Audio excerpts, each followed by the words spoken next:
भारत में हर दिन लाखों गाड़ियां पेट्रोल पीकर दौड़ती हैं, फैक्ट्रियां डीजल से चलती हैं और रसोई में एलपीजी गैस जलती है। लेकिन क्या आपने कभी सोचा है, क्या भारत के जमीन के नीचे वाकई पेट्रोल निकलता है? अगर निकलता है तो कहां कहां और फिर भी क्यों? हमें अरब देशों से लाखों टन कच्चा तेल आयात करना पड़ता है।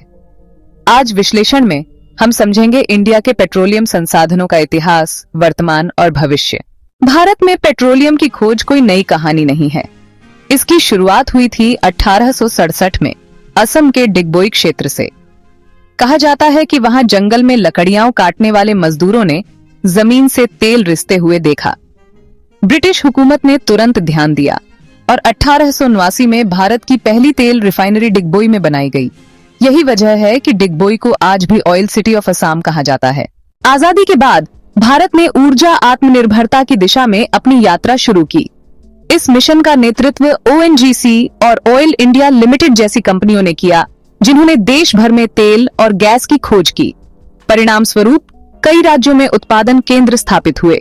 चलिए भारत के प्रमुख ऑनशोर यानी जमीनी तेल उत्पादक क्षेत्रों पर एक नजर डालते हैं। सबसे पहले असम, भारतीय तेल उद्योग का जन्म स्थान।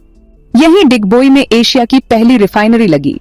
आज भी डिगबोई, नाहरकटिया और मोरन जैसे क्षेत्र देश के सबसे पुराने और महत्वपूर्ण उत्पादक हैं, जो अपने उच्च गुणवत्ता वाले कच्चे तेल के लिए जाने जाते हैं।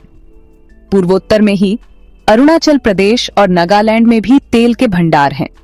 हालांकि पहाड़ी इलाकों और अन्य चुनौतियों के कारण यहां उत्पादन अभी सीमित पैमाने पर है। पश्चिम में गुजरात एक प्रमुख उत्पादक राज्य है, जहां अंकलेश्वर और खंभात बेसिन दशकों से उत्पादन कर रहे हैं। वहीं दक्षिण में आंध्र प्रदेश का कृष्णा गोदावरी बेसिन तेल और खासकर प्राकृतिक गैस का एक बड़ा स्रोत है। लेकिन हाल के वर्षों का असली गेम चेंजर राजस्थान रहा है।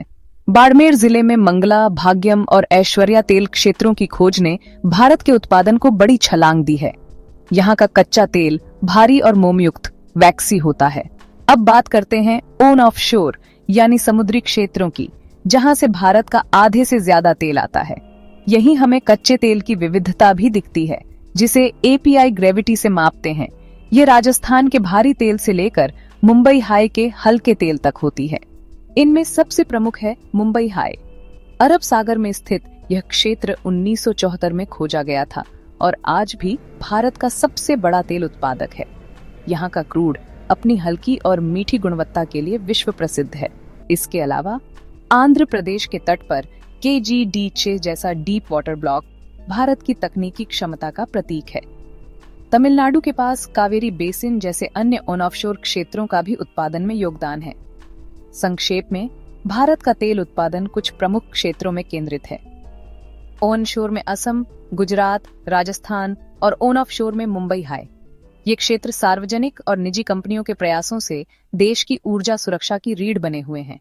अब सवाल है कि जब भारत में इतने क्षेत्र हैं, तो हमें बाहर से तेल क्यों खरीदना पड़ता है? असल में भारत हर साल लगभग 250 मिलियन टन कच्चा तेल खर्च करता है, लेकिन देश में उत्पादन केवल 30-35 मिलियन टन तक ही सीमित है। यानी जरूरत का सिर्फ 15-20% ही हम खुद पैदा करते हैं, बाकी 80% आयात करना पड़ता है। लेकिन सवाल ये है कि भारत जैसे विशाल देश को इतना तेल आयात क्यों करना पड़ता है? इसके कई जटिल कारण हैं, जो भूविज्ञान, अर्थशास्त्र और नीति से जुड़े हैं। पहला, सीमित भूवैज्ञानिक भंडार। भारत की जमीन और समुद्र में तेल के भंडार भूवैज्ञानिक रूप से सीमित हैं। हमारे देश की भूगर्भीय संरचना मध्य पूर्व के देशों जैसी नहीं है, जहां विशाल तेल क्षेत्र आसानी से मिल जाते हैं।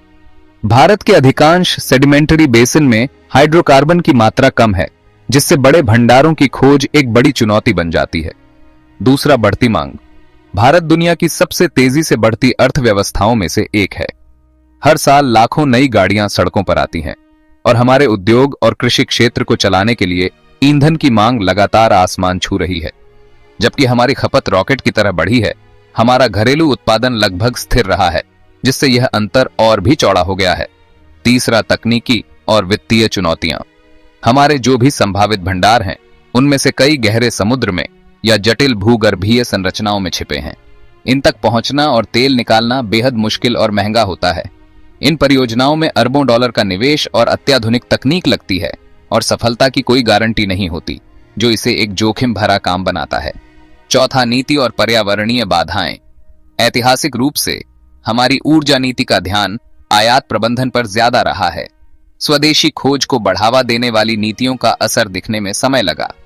साथ ही कई संभावित तेल क्षेत्र पारिस्थितिक रूप से संवेदनशील इलाकों में हैं, जहां कड़े पर्यावरणीय नियमों के कारण खोज और उत्पादन मुश्किल हो जाता है।